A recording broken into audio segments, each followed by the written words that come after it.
دور و نزدیک کے سننے والے وہ کان لال کرامت پہ لاکھوں سلام۔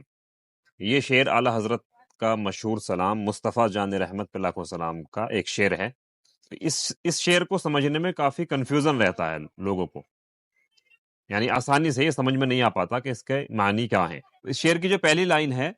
کہ دور و نزدیک کے سننے والے وہ کان، وہ تو ایزی ہے، یعنی رسول اللہ صلی اللہ علیہ وسلم کے جو کان مبارک ہیں وہ اس طرح ہیں کہ وہ دور اور نزدیک کی بات سن لیتے ہیں آسانی سے۔ لیکن اس کی جو اگلی لائن ہے کہ کان لعل کرامت پہ لاکھوں سلام، اس میں اصل میں کنفیوژن پیدا ہوتا ہے۔ تو اس میں جو لفظ کان آیا ہے اس سے لوگ وہی کان مراد لیتے ہیں جو پہلی لائن میں ہے، یعنی کہ ایئر یا فارسی میں جس کو گوش کہتے ہیں۔ لیکن دوسری لائن میں جو کان ہے اس سے مراد یہ والے کان نہیں ہیں جس سے ہم سنتے ہیں، اس سے مراد ہے مائن، جس کو انگلش میں مائن کہتے ہیں، ہندی میں کھدان کہہ دیتے ہیں، اور عام زبان میں کھان کہتے ہیں، یعنی جیسے ہم کہتے ہیں نا کوئلے کی کھان، ہیرے کی کھان، سونے کی کھان، تو اس کو اردو میں کان کہا جاتا ہے۔ تو یہ دوسری لائن میں جو کان ہے وہ والی کان ہے۔ اور لال جو لفظ ہے، لال کے معنی ہوتے ہیں ایک قیمتی پتھر، جیسے کہ بہت سارے قیمتی پتھر ہوتے ہیں، یاقوت، مرجان وغیرہ، موتی،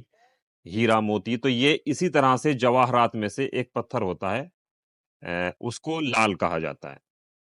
اور کرامت سے آپ لوگ واقف ہیں، تو اس میں جو بات کہی جا رہی ہے وہ یہ کہی جا رہی ہے کہ رسول اللہ صلی اللہ علیہ وسلم کی جو شخصیت ہے وہ ایک طرح سے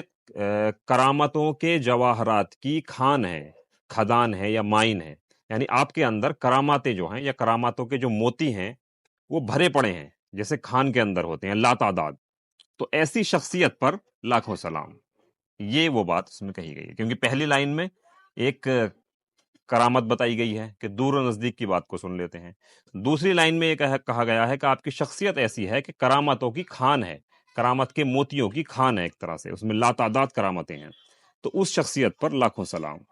تو اسی بات کو اعلیٰ حضرت نے شاعری کے انداز میں فرمایا کہ دور و نزدیک کے سننے والے وہ کان لعل کرامت پہ لاکھوں سلام، مصطفیٰ جان رحمت پہ لاکھوں سلام۔